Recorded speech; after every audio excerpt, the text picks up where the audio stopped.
So I take it you've heard about the rise in tuition fees for university. Yeah, I have. What do you make of that? I don't know why they've raised it so high, because it's going to affect me as well. I've been thinking about moving to university, going to university, but I think it's too high for me, so I don't think I'm going to get the opportunity to go there. So it's put you off? Yeah, it's put me off. Okay. Has it put any of your friends off? Yeah, we do discuss it sometimes, any way we can.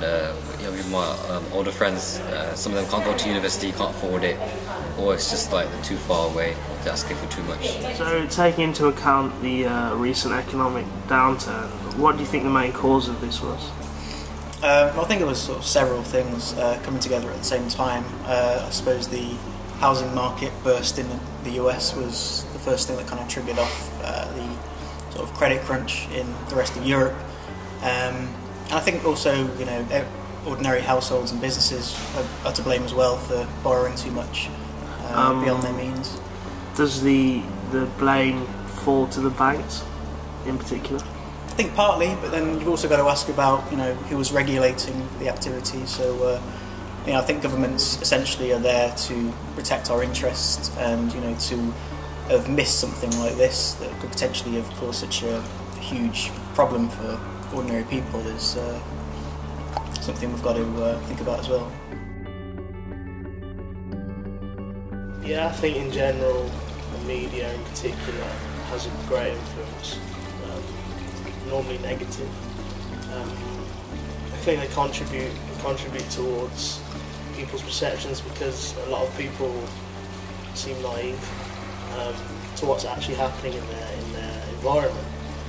And you know, you could just turn on the news channel and 9 out of 10 times it's going to be something negative. It's going to be murders, riots, all this sort of thing, economic downturn. So I think, yeah, there is a lack of positivity in the news, especially surrounding the youth in particular. That's a major issue. I think anything that is ever positive is normally regional news, so never is it national, it's always regional. 30-second clip maximum. So, taking into consideration the amount of broken promises and lies and scandals, do you think it's worth voting? For me personally, no, I wouldn't vote, because I don't know what I'm voting for, if it's truth or a lie. Yeah. Would you take into consideration the different parties' proposals, or do you think that whatever they promise, they'll all act the same once they're in power? No, I would look at the parties, though. I would look at the different parties, but it's hard to tell if they're lying or they're gonna lie or break promises like today's. So I wouldn't vote personally. So you wouldn't bother voting? No. So page 3 girls, do you think they're accepted in British magazines now, or should they be abolished?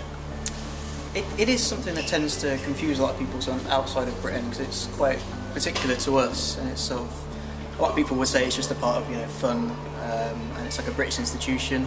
But I suppose, you know, there's like a whole kind of area of like magazines and certain other things that kind of cater to that sort of thing these days. So I don't really see why that sort of exposure of, or kind of exploitation of women is something that needs to be in a daily newspaper.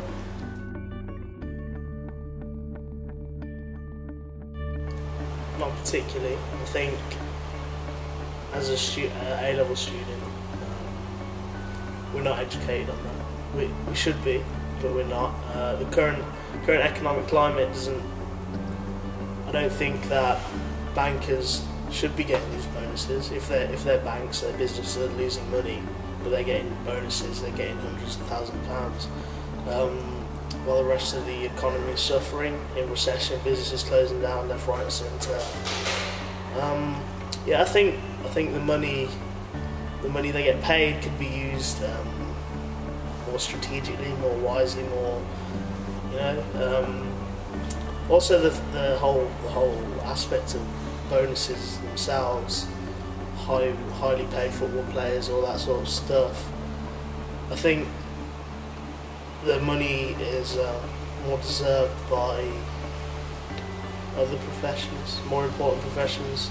you know, doctors, all those sort of things, saving lives every day. Not just someone, don't get me wrong, I'm a football fan, but not just someone who kicks a ball around and wears a t-shirt and gets sponsored millions of pounds.